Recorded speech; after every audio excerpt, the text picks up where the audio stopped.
Yes, hello, my name is Baraka Shirivari from Tanzania, specifically Dodoma.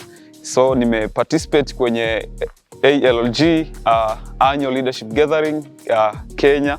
So nimejifunza mambo mengi sana. What I have learned is that we as youth, we are not the future leaders, but we are the leaders of today. So the future, it depends on how we make our daily decision. So nimejifunza mambo mengi sana. People of Kenya wapo vizuri, wametukaribisha kwa moyo wa shukrani, lakini pia wametupa hospitality nzuri sana.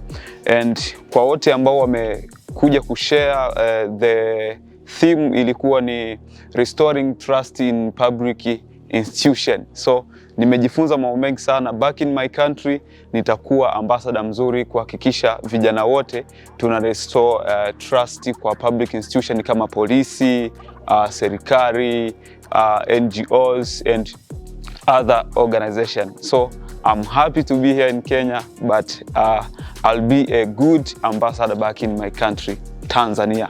Thank you.